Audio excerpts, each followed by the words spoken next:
Number 12. So, maglalagay tayo ng voltage computation sa transmission line na dito. Pero yung analysis natin dito, para lang tayo nag-circuits ko lang. O AC circuit. So, convert natin yung single phase na transmission line into a DC transmission line. So, ang tanong, ilang voltage yon para same lang yung power output natin. So, a substation supplies power at 11 kV. So, pag drawing natin yan, ito yung aking supply. Then, ito yung aking transmission line. Then, ito yung aking load. Ang sabi, yung supply ko daw ay 11 kilovolts. So, lalagay natin dito ay 11 kV, 0.8 lang. Yun yung power factor natin. Then, ito daw ay may resistance na 0.50. So, wala nang times 2 yan. Itong part na to, meron daw tayong voltage drop na 15%. Ibig sabihin na ito yun. V drop is 0.15 ng 11 kilovolts. 15%. Ang tanong, ano magiging voltage pag kinonvert ko daw to into DC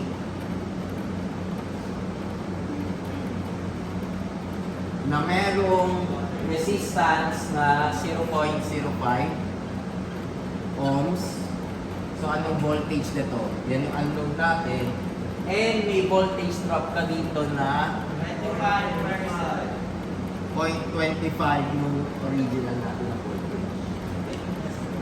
So, kailangan natin malaman muna kung ano yung ating current dito. So, paano natin makukuha yan? Ohm's law.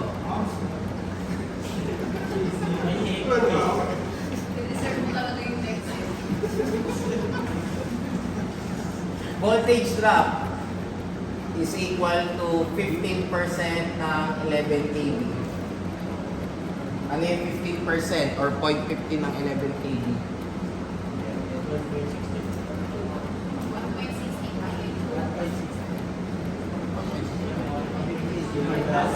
11 kV ko. 1,650. Tama yung 1.65. Kung sinabi nyo 1.65 kilo ampere, tama yun. Ayun sir, dapat volts yun, di ba sir? Kasi voltage drop yan. Pwede naman na tayo hindi reflect sir. So 1,650 volts. Pero pag sinabi nyo 1.65, dapat kilovolts. Okay, so 1,650 volts is equal to current, hindi natin alam yan, times 0.50. Bakit wala ng times 2? Kasi yung go and return na. So, ilan yung I? So, 11 kiloampere. Yan na yung aking current. Okay. Ilan yung aking power? So, voltage times current. Pero yung voltage na to, hindi ko gagamitin yung voltage na 11 kV. Yung voltage natin dito, ito yun. So ano ba yung V natin dyan? So gagamit ako ng Kirchhoff's voltage law. 11 kV minus 1650 is equal to V. So yan yung V. 9350 volts. So, pwede na natin makuha yung power. 9350 times 11 kiloampere. Di ba 450 sir? Ha? Di ba 550 volts lang sir? Bakit 550 volts? Kasi 11,000. 11,000 kV. Sir, tama. At Tama sir, akala ko 102.85. megawatts. Okay. Punta na tayo dito. Ang voltage drop daw natin ay 0.25 V. Diba? So, 0.25 V is equal to, gamit tayo ulit Ohm's law. current times 0.05. So, 0.25V is equal to, ano yung current natin? May given tayo nito. 102.85 megawatts over V minus 0.25V times 0.05. Saan nanggaling to? Di ba pag nag-KVL ka, Ito ay V minus 0.25. kasi may voltage drop ka na 0.25. So, ilan yung aking V?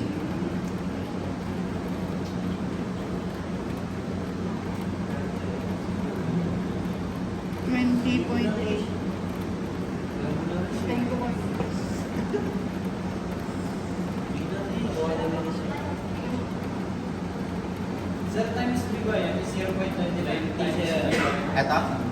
0.25 times E.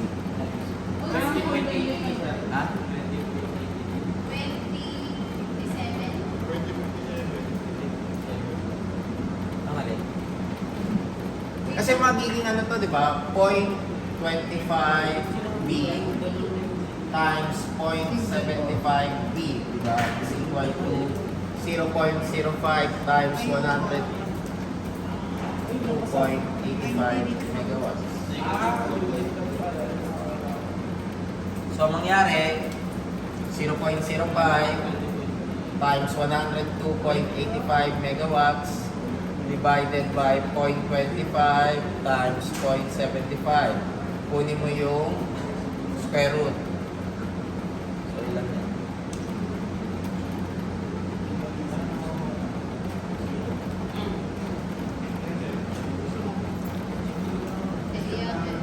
Negative.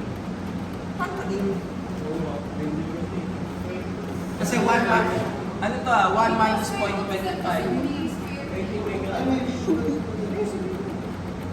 20 9 yung megawatts, di ba? times 1 million. Anong 9 times 1 million? Lang, sir. 6.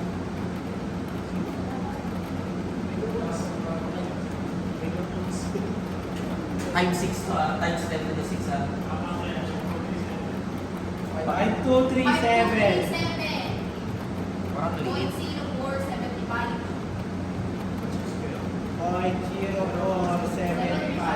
Sure kayo? Parang ano? Ba't ang square root? Eh, di ba B times B? B squared. Sure kayo dito Pero nga ba? Negative na siya.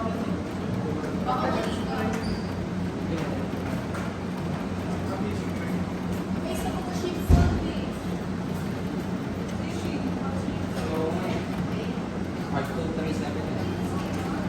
0.25 D I D minus 2.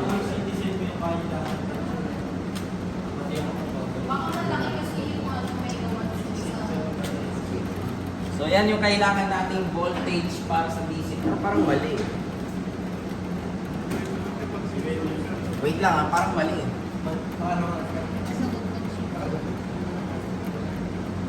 0.25 times B. Okay, tapos I times 0.05. Ito is power divided by voltage para maging current. 0.75. Ha? Kaya ganyan yung isip. B minus 0.25. Saan?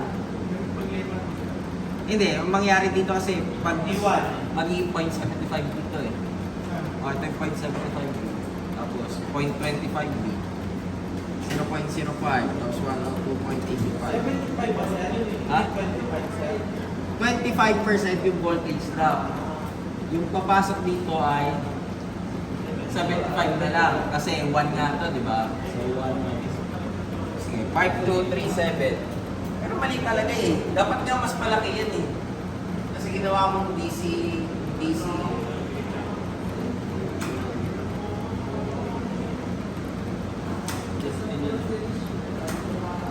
Stop na sir, stop na. Ha? Ano sir, lumabas dito sir? Yan dapat yung sagot. Pero Pag ikaw 57 dun sa umpisa, may makagaling sa dulo. 20 million pa yung Isa sa kusog, sir. 2057. Tapos na ako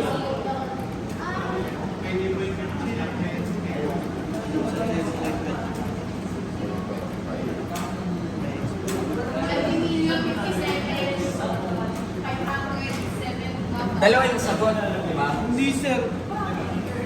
Sir, yung di ba, hindi naman unit yun, di ba sir? Hindi, hindi unit yan. Ah, 4,500 dito lang sir. Kasi ang sagot, sinagutan ko ito kanina ang bagay eh. Ano sagot, sir? Mega eh. So million dapat yan. Wait nga, sir. Bakit hindi, sir? 27, sir. Kaya nga nagtataka ko eh. Yung 20 million, yung 20 million sir, wala silang ano eh. Wala silang Ay, X dun sa umpisa sir. Ah, wala akong X. Oo. Kaya pag may nilagay ng X, 4,000 lang sir. Sir, baka mali ka. Baka number Sir, 13 yun ipapasa sir. mo lang kami kasi mali ka. Hindi naman ako nagbigay ng sagot eh. Sila. Sa S1. Eh mali yung S1 no? Ah. Oh. Baka ganun din ginawa ng S1 sir. Oo, baka hindi din na lang nilagay ng X sir. Sige, i-check ko na lang to ha. Meron pa naman tayong... Saan ba galing yung 0.75? Doon nga sa dulo. Ito yan, di ba? 1 minus 0.25. Eh di B minus 0.25B. Kaya magiging B minus 0.25. Pag sinimplify mo to, 1 minus 0.75B. so which is, yung dapat yun nasa baba. Ito magiging 0.75 ito, di ba? So, lipat tayo sa kabila. Kaya 0.25 times 0.75.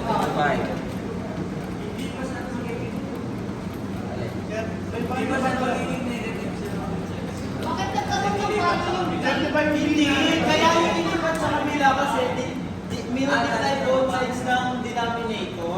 Denominator, cross multiply, di ba? So bakit hindi siya magiging negative? Multiply mo lang. So magiging 0.75 times ito. Ang B na hinanap natin is ito. Ayun. Hindi, kahit ito, wala namang problema eh. Kasi sir, ginawa ko naman sir. Ha? Ginawa ko naman. Oo nga, sir. Ginawa mo siyang 1. O sige, kahit hindi mo gawing 1 yan, may algebra na lang. O x minus 0.1x, ilan yan? 0.9x yan, di ba? O yun lang yung ginawa natin dito, b minus 0.25b is 0.75b. Wala naman tayong binalitan lang natin yung variable. Wala na. Step pa lang. Baka next time sir, matawa ka lang. Hindi, titingnan natin ha, kung saan kamali. Pero tama yun eh. Tama yung math eh. Akala ko yung nahanap. 4-5 yan, 4-5 tama. Ano yan? Mali yan. Ako, 4-5. A ako dyan, A. Sirit na. Sirit. Sabihin mo na sir yung sagot. Hindi, kaya ka-check ko na lang ulit kung saan nagkamali. Wait lang sir. Ito kasi tumama tayo hanggang dito eh. Ito yung sagot kanina eh, 11 kilo ampere. Check ko lang sa Ito, check sir. 9350. So 9350 times 11 kilo, kaya maging 102.85 mega. Tama to ha. Tapos pumunta tayo dito. Nag-ohms law ka lang naman. Yung 0.25B para makuha mo yung voltage drop. Eh yung current mo dito, kaparehas sa current mo dito, yun yung I. So ginamit natin I. Pag ginamit natin itong side na to, eh di magiging 102.85 over B minus 0.25. Tama rin yan. Ito 0.05 kasi I times R. So wala na tayong binabit dyan. So 0.05 times ito, cross multiply natin. May nakuha natin. Oh, tama ka. Yun talaga yung sagot eh. Mali lang yung S1. Baka nga mali yung kanina. Baka kasi sir, hindi din nalagyan ng B. Baka lang. Hindi ko alam. Check ko mamaya. Kami talaga yun. Tama naman sir. Okay. So, pero dapat kasi ang mangyari niyan, babalik tayo kasi doon sa sa reason kung bakit hindi ka nag-DC sa transmission system. Kasi for example, ang alternating current natin, pag ganyan ang increase ng cos mo, ha? So, ito yung cos. Ito yung distance. Sa DC kasi, directly yan. Straight yan. Meron yung point wherein mas mahal na yung AC. So, yun yung hinanap natin. Kung gano'ng kalayo dapat yun para pwede ka na mag-DC. So, ito rin yung rason kung bakit nag-DC na tayo sa HVDC natin na ginamit para makonekta mo yung Luzon grid sa Visayas grid. Kasi masyadong mahaba na yung distance. So, yun dapat i-prove natin dito. Hindi ko lang alam bakit ito yung lumabas, 5237.04. Pero kung i-base natin naman sa taas, parehas naman lahat, halos. So, i-check na lang natin yon. Ipapakita ko na lang sa Wednesday, sa Friday, kung kayo yung tama or sila yung tama. I-check ko lang, hindi ko alam kung saan nagkamali eh. Yung S3. Walang kinalaman yun doon. Kasi pin. Tama na lang namin next step yan, sir. Puro ka next sir. Puro ka next. Mamaya magkatotoo yun. Hindi na natin matutulog sir. Ay, masaya ba na sa request ko natin? Wala pa nga ako sinasabi eh. Na-assume nyo na kagaya. Yun yung wish niya daw sir. Okay po, plus 20. Guys, sir, di na namin antay sabihin ko sir. Plus wish. Sir, pakita mo yung ballpen na like zero na lang. Okay. So, isa sa mga criteria natin, kung makikita nyo, lahat yung sinolve natin is yung volume. Bakit volume ang kinukuha natin? Kasi pag may volume ka, pwede mo makuha yung weight. And pag may weight ka, pwede mo makuha yung cost. So, in terms of economic aspect, isa sa mga kinoconsider mo is yung conductor size. Kaya nga, volume yung pinapakita natin kanina. Another thing na tinitingnan mo doon ay yung voltage. Sa transmission system, may fixed formula or may empirical formula tayo na tinitingnan. So, ito yun. So, meron kang certain what we call present day trend in computing yung voltage ng transmission system mo. And that would be in terms of kilovolts is equal to 5.5 times square root of length plus kilowatt over 100. Pag ito yung ginamit mo, dapat yung length mo ay naka-miles. Yung kilowatt mo, syempre, kilowatt. Or, pwede mo namang gamitin yung isa. kV is equal to 5.5 square root ng kilometer over 1.6 plus kVA over 150. So, let's say meron akong 10 megawatts at 5 miles. So, ilan yung kV niyan? Pag ganyan yung gagawin natin. So, kV is equal to 5.5 square root of length 5 plus yung kilowatts. So, 10 megawatts yan. So, i-convert natin into kilowatts. 10,000. 10,000 divided by 100. Wala ka na ilalagay ng K. Kasi naka-kilowatts yan. So, ilan yung kV natin? 82. So, ang gagamitin mo niyan, wala ka namang ganyan na transmission line. So, ang gagawin mo is yung 69 kV na transmission line. So, yun yung assumption natin dyan. Now, for instance, sabihin natin naka-kV. Ha? Alin? Yung formula? Ito kasi standard ratings to. So, hindi necessarily na yung mga standard voltages parehas sa Pilipinas sa ibang bansa. So, pwedeng sabihin natin sa Pilipinas, meron kang 13.2. Ang kasunod na ng 13.2 na meron tayo dito is 13.8, meron rin. Tapos meron ka rin 230 kilovolts and so on. Sa ibang bansa, umaabot ng 1,500 kilovolts. So, depende yun sa length natin. Ito, nasa ano naman to? Nasa standards. Ito, yung voltage, at least minimum. Kung titingnan natin yan, hindi mo pwedeng gamitin yung mas mababa sa 56. Palaging mas mataas ka. Okay.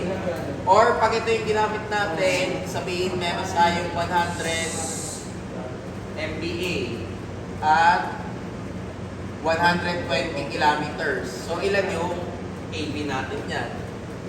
5.5 times square root ng 120 over 1.6 plus 100,000 divided by 150. So ilan yung AB natin? 149.46 kilovolts. Wala tayong 149. Ang kasunod na niyan is 230. Okay, yung makikita nyo mga transformers sa Paladin, di ba may makikita kayong mga transformer doon? Yun yung mga voltages na kinoconsider natin. Yun yung mga voltages ng transmission line, ng voltage ng distribution line. So dito, nung dinerive nila yung formula, nag-arrive sila na pwede daw per kilometer is 625 volts per kilometer. Kaya pwede mong sabihin na ang transmission voltage mo ay 11, 33, 66, 132, 220, at saka 440. 400. Sa ibang bansa, bukod sa 11 or sa atin, meron pa tayong 13.8. Sa iba, hindi 33 ang ginagamit, 32. Sa iba, hindi 66. Ang ginagamit ay 69. Yung 132, meron pa minsan sa gitna na 115. Tapos, bukod sa 220, may 230 ka pa. So, hindi siya actually fixed yung standard voltages. May mga standards na sinusunod per country or per frequency range. Usually, dalawa ang kino-consider natin frequency range. Dapat alam nyo to. Marami pa rin nagkakamali dito. Dalawa ang sagot lang dyan. 60 Hz, saka 50 Hz! sa US, ang ginagamit nila 60 Hz, 110 volts. European countries, 120 volts, 220 volts, 50 Hz. Sa Pilipinas yan. Sa Pinas, 60 Hz, 220/230 yan. Minsan 220, minsan 230. Pero ang ginagamit natin 230. Pero pwede tayong gumamit ng equipment na 220. Pero hindi tayo pwede gumamit ng equipment. For example, bumili ka sa Japan ng 110 volts na device. Hindi mo pwede isaksak yun. Masisira yun. Kaya nauso dati yung kung let's say meron kang balikbayan na kamag-anak, may kasama dapat na transformer yun, yung malaki. Yung may hawakan na transformer na maliit. Yung pag bumili ka ng TV sa Japan, kailangan bumili ka ng gano'n na transformer. Kasi hindi mo pwede isaksak yan directly sa 230. Sabog yung TV mo. Eh, di sayang lang yung binigay sa'yo. So, yun. Yun yung mga changes sa frequency natin. So, 60 Hz, 220 tayo or 230. Hindi tayo pwede mag-110. Then, may iba-iba rin yung uri ng saksakan. So, sa atin ganyan tatlo. Yung sa iba, may pa-curve ba yun? Okay. So, on Friday, i-clarify natin to kung ito talaga yung sagot. Kung ito, edi... Parang walang tiwala sa Tama si yan, Sir. sir. Hindi, kasi dalawa, hindi naman sa wala akong tiwala. Hindi kasi ako yung nagtutog calculator, magkaiba yung sagot ng umaga at saka yung ngayon. Tama yung atin. So, kailangan So, kailangan natin i-check yan. Afterwards, diretso na tayo sa mechanical design ng transmission line. So, pag pinag-usapan natin yung mechanical design ng transmission line, pakibalikan yung parabolic cable. Ala, ano nga yan? Wait. Parabolic. Sir, So, pangakula. Kala ko For may- example, meron kang tower, di ba? Ayan, dalawang tower. So, meron tayong compute kung ano yung sag niyan. Laki Tapos ng may buwak. tension dito. Ah, Tapos compute natin yung length ng cable. So, yun yung dahilan kung bakit pinag-aaralan niyo yan sa physics or sa statics. Kasi gagamitin natin dito yun. So, dun tayo sa mechanical design ng transmission system sa Friday. Pagkatapos kong sabihin ko tama yan. Sana kami? Sir, next week, sir. Next. next time, Dote. Sige, pwede yan po. Okay. Ay.